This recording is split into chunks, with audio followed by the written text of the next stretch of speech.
Hello, hello there, friends. Today we're going to talk about tinnitus. It is the fourth and final topic of this week's magazine, which I have just dropped. Check the link tree in my bio to get your free copy today. This magazine covers all of the topics that I do for the week, including a bonus one that talks about skin pigmentation and quitting smoking. So if you've had any questions about any of the content I've made this week, I go very much in depth in this magazine. And like I said, it's free.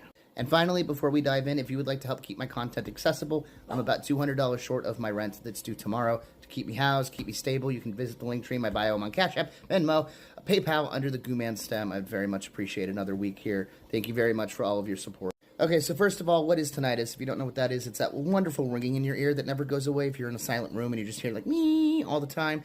People normally get it from going to loud concerts, listening to loud music, damaging the tiny little hairs in your ears that cause our brains to be able to read sound. But tinnitus goes so much deeper than that. There's a connection with tinnitus in the endocrine system through stress. So if you've ever had a panic attack or you get really stressed out and your ears start ringing, it's because of its reduced oxygen flow into the inner ear that's being caused by your panic attack. But most importantly, it has a lot to do with autoimmune diseases, and I think this is a very under-discussed topic within the medical community for autoimmune diseases. Autoimmune patients have a tendency to have a lot of vestibular symptoms that they don't know what it is, right? So feeling dizzy, not being able to orient yourself within your space. It kind of mimics Meniere's disease, which I would also argue kind of falls under an autoimmune disease umbrella. And as with most things autoimmune, it's really connected to your glucose control. I've talked about at length in the past this idea that diabetes is an autoimmune disease, and it turns out that insulin resistance can damage the tiny blood vessels and the supply in the inner ear, which is causing that nerve damage and the misfiring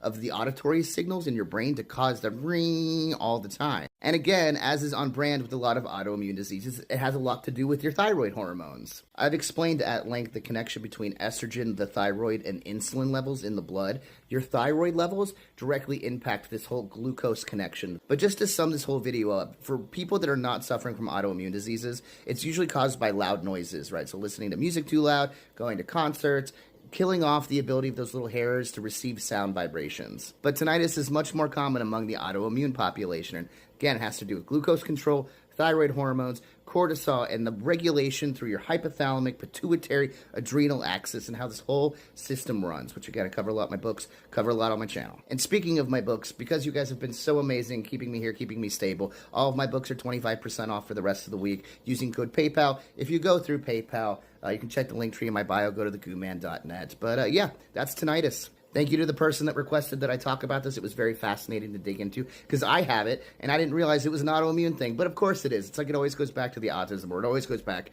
to the autoimmune stuff. Do it. If you're gonna do it, do it. If you're gonna do